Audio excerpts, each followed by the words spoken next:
Bonjour, c'est Gilles du site boursicoté.com. Voici l'analyse technique des principaux indices mondiaux. Donc nous sommes aujourd'hui le vendredi 6 décembre 2013 et comme d'habitude, je vous propose de bien mémoriser la configuration graphique en daily du CAC 40 puisque nous allons comparer divers indices avec l'évolution de l'indice parisien avec notamment donc cette phase de hausse qui a débouché donc sur une évolution en range et un retour ici sur ces derniers jours sur une zone de cotation qu'occupait le CAC 40 en octobre de cette année. Nous allons voir que selon les indices, nous avons des visions totalement différentes.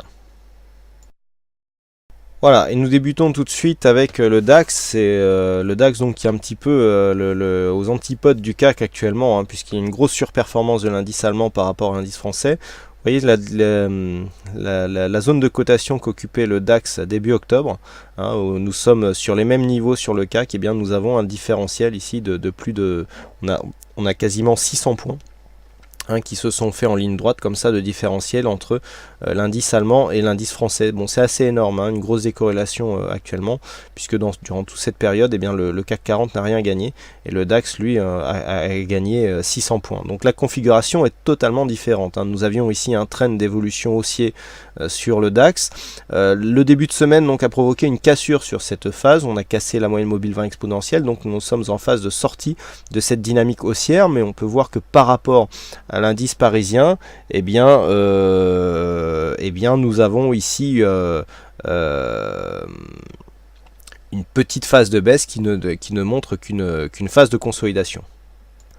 Si nous traçons les retracements de Fibonacci donc sur cette phase directe, ce que nous pouvons constater, c'est que suite à la cassure, le DAX donc a entamé une cassure aussi des 23,6% de Fibonacci, donc ce qui nous donne un signal de consolidation, et que les cours se sont stabilisés sur le retracement des 38,2, puisque nous avions ici une résistance à 9067 sur le cash, non pardon, 9070 sur le cash, avec donc un retracement de Fibonacci à 9067. Les cours donc sur la séance de mardi ont marqué un plus bas à 9069, donc on s'est vraiment stabilisé sur cette zone. On n'est pas descendu plus bas depuis, et a priori le premier le premier objectif de consolidation vient d'être réalisé. Donc là nous avons assisté quelque part à un mini rebond sur cette phase, puisqu'il n'y a pas eu de nouveau plus bas sur le DAX. On devrait revenir ici au moins sur la moyenne mobile 20 exponentielle, voire un retour ici sur le retracement des 23,6%. Bon, pour l'instant il n'y a pas de rebond technique en cours, puisqu'au moment où je fais cette analyse, nous sommes qu'à 9140 et encore c'est sur le contrat futur. Donc pour l'instant on est bien ici en train d'assister à une rupture de dynamique. Consolidation peu marquée actuellement. Si on en reste là, on aura tout simplement validé ici la cassure d'un point haut par l'inscription ici d'un nouveau plus bas. Mais du point de vue de la dynamique, pour ceux qui considèrent un petit peu qu'on est dans une phase de retournement de marché et que on risque une forte consolidation, on peut voir que sur d'autres indices tels que l'indice allemand, nous ne sommes que sur une petite phase de consolidation. Alors certes, il y a la cassure de cette dynamique qui peut faire craindre un retournement, mais pour l'instant nous ne sommes que sur un retracement à 38,2%, donc tant que l'on reste au-dessus de cette zone, il n'y a pas de risque à moyen terme. S'il y avait une cassure de cette zone ici, nous aurions un objectif qui se situerait entre 8957 qui est le retracement à 50 et 8841 points qui est le retracement à 61,8, donc nous avons deux zones horizontales ici qui pourraient provoquer des rebonds sur les cours, mais pour l'instant, d'un point de vue moyen terme, on est toujours largement haussier sur l'indice allemand, donc le DAX 30. Sur le FTSE, la configuration qui pourrait paraître beaucoup plus baissière, puisqu'on a eu ici une forte phase de hausse suivie d'une phase de baisse, finalement ne l'est pas autant que ce qu'il paraît, puisque nous avions ici une zone de cotation début octobre qui se situait aux alentours de 6400 points. On a même marqué un point bas ici à 6317, et si on regarde la phase de hausse que nous avons eue qui a largement surperformé le reste des indices européens, avec la phase de consolidation que nous avons ici qui est revenue ici se temporiser aux alentours des 6500 points, on est toujours largement au-dessus de cette zone ici. Alors par contre, la configuration est différente. Nous avons ici une forte phase de hausse. On a temporisé dans un premier temps au-dessus de cette zone ici, les 6627, avant de casser, retrouver la zone 50-61-8 qui est en train d'être attaquée elle aussi. Donc là par contre, on a un potentiel de retournement qui nous ramènerait sur cette zone ici des 6317 points, puisqu'il s'agit de la base des retracements de Fibonacci. Alors du point de vue des indicateurs, on est sur une phase baissière. On commence à rentrer en survente ici sur le stochastique, le RSI est à la limite. Par contre, on a une grosse amplitude ici sur le MACD et malgré une dynamique baissière, baissière, pardon. La volatilité est on a un regain de nervosité, mais bon, on a une moyenne quand même qui se situe à 0,8%. C'est très peu en termes de volatilité. Donc ce qu'on peut voir sur cette configuration, c'est que on a ici une zone de point bas, on marque des bougies totalement hors bol sur le FTSE, donc on a ici une petite phase d'exagération quand même qui devrait être corrigée prochainement.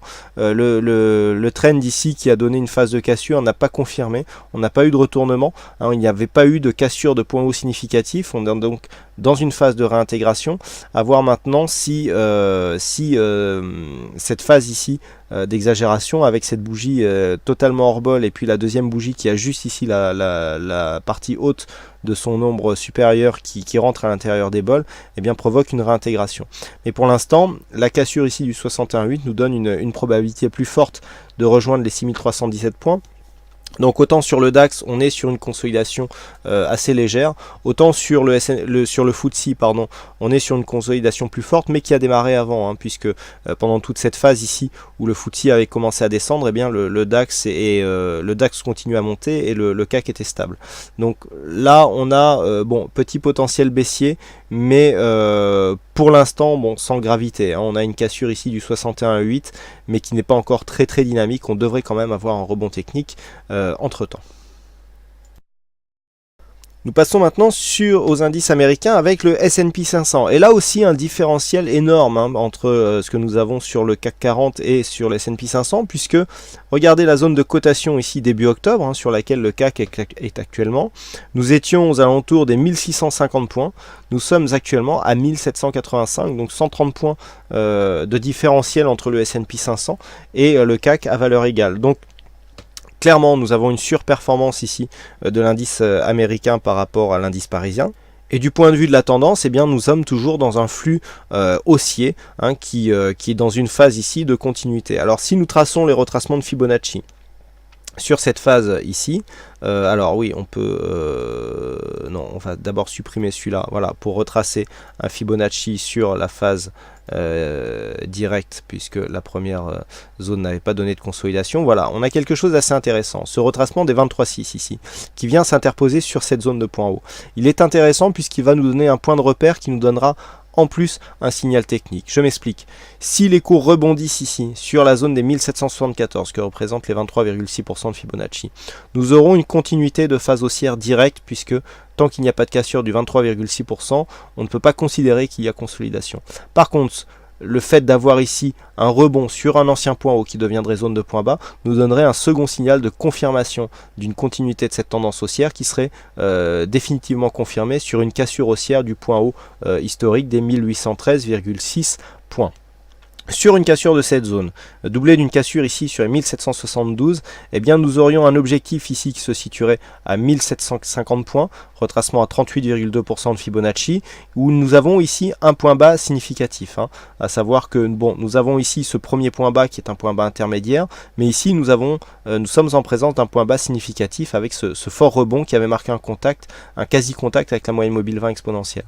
Donc là, sur une cassure de cette zone, on a un objectif ici et nous avons une seconde zone de test, puisque là nous avons une potentielle invalidation en cas de cassure ici d'une continuité de cette tendance court moyen terme. Donc là on a quand même une petite rupture de dynamique, puisque si on trace un support ici entre ce point ici et différents points bas, là par exemple on pourrait ajuster un petit peu voilà sur cette on pourra ajuster un petit peu sur cette zone. Bon, on est quasiment ici sur la même dynamique et là on a clairement une cassure, de dynamique, mais pas encore un changement de tendance, puisqu'on n'a pas cassé de points bas significatifs, donc là première zone ici, zone de cassure qui nous donne un signal de consolidation, et ici deuxième zone de cassure qui nous donnera un changement de tendance, puisque nous casserions un point bas significatif, et donc la cassure de ce point bas nous donnerait l'entrée dans une tendance, un signal d'entrée dans une tendance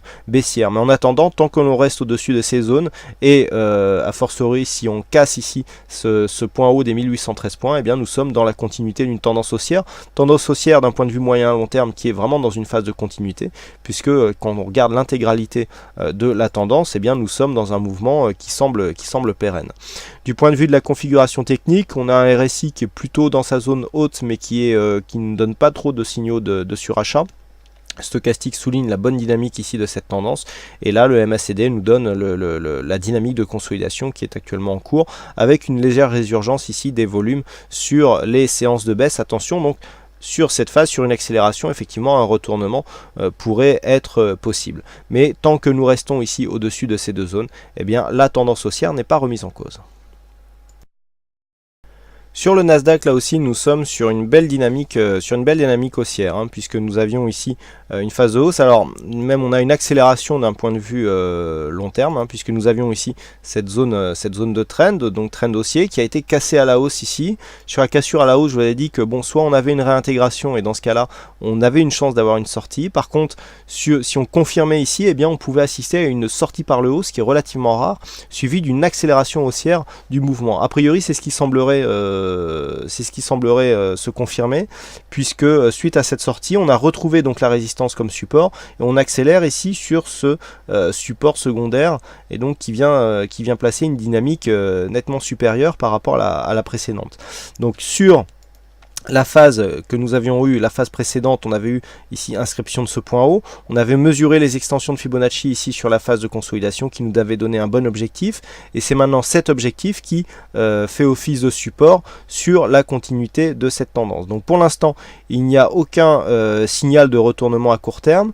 Du point de vue des indicateurs, on est en limite surachat, hein, sur le RSI, suracheté au niveau du stochastique. On a une phase de retournement ici sur le MACD, des petites divergences qui commencent à apparaître sur certains indicateurs, notamment le stochastique et le MACD, hein, puisqu'ici la succession de points hauts nous donne un indicateur de plus en plus bas. C'est aussi visible sur le stochastique, ça ne l'est pas forcément sur le RSI, on est quasiment sur la même zone.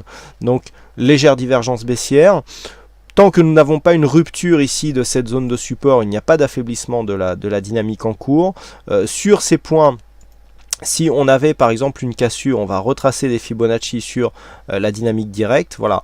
Tant qu'on ne dépasse pas ici, alors ce scénario est valable tant qu'on ne dépasse pas à la hausse les 3501 points.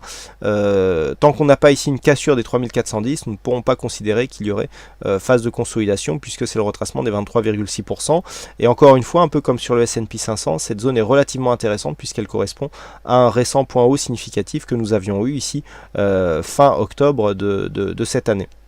Donc tant qu'on ne casse pas ici cette zone, il n'y a pas de retournement en vue. On pourrait toujours revenir ici sur cette ancienne zone de résistance qui pourrait être confirmée comme support de tendance. Et enfin, pour finir, l'indice japonais, donc le Nikkei, qui suite à sa cassure haussière ici, alors c'est une cassure qu'on avait un petit peu anticipée, hein, je vous avais parlé de ce triangle ici, triangle ascendant, qui nous avait donné donc une cassure, et donc l'objectif se situait ici sur les 15 943. Alors l'objectif a presque été atteint, hein, il s'en est fallu de peu, puisque sur le plus haut de cette bougie ici, nous avons coté 15 794,20 points. Par rapport, je dirais, à la valeur du Nikkei, l'écart qui reste, eh bien, ce n'est pas grand chose, on est quasiment dans l'épaisseur du trait. On a une petite phase de consolidation ici qui nous ramène sur la moyenne mobile 20 exponentielle. Donc pour l'instant, il n'y a pas de risque court terme, hein, sur cette tendance. On a une dynamique directe ici qui est relativement forte. On a une bonne dynamique depuis la cassure de cette zone des 14 800 points.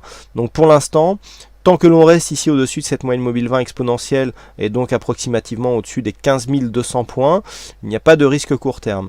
Du point de vue de la configuration technique, on sort ici d'une zone de surachat, donc on matérialise bien ici une phase de consolidation avec sortie des indicateurs de cette zone de surachat et un retournement du MACD. Mais vous voyez que la volatilité reste relativement stable.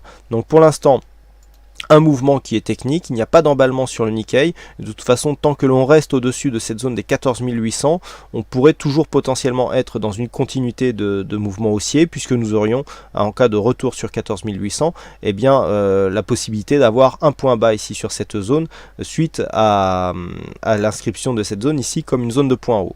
Donc tant que l'on reste au-dessus de 14 800, pas de retournement de tendance à court terme, et toujours un objectif que l'on conserve sur donc les points hauts annuels, à savoir les 15 924 points, avec une possibilité de cassure donc dans la continuité de la tendance long terme. Voilà donc ce que nous pouvons dire sur l'analyse technique de ces principaux indices mondiaux. Donc pour résumer, eh bien, il semblerait que ce soit bien le CAC 40 qui soit en nette sous-performance par rapport aux autres indices et non pas une consolidation globale des marchés. Hein, on le voit par rapport à la performance de l'indice parisien par rapport aux autres indices mondiaux. Donc ne pas surinterpréter ce mouvement baissier, même si effectivement il est amplifié sur l'indice parisien par rapport aux autres indices. Donc il est possible de jouer un petit peu les autres indices pour temporiser sur ce mouvement d'exagération du CAC 40. Voilà donc pour cette analyse des principaux indices mondiaux. Il ne me reste plus qu'à vous souhaiter à toutes et à tous une bonne séance, bonne chance dans vos prochains trades. Et on se retrouve donc dès ce soir pour toutes les autres analyses techniques du site boursicoté.com. Bonne séance à tous et à ce soir.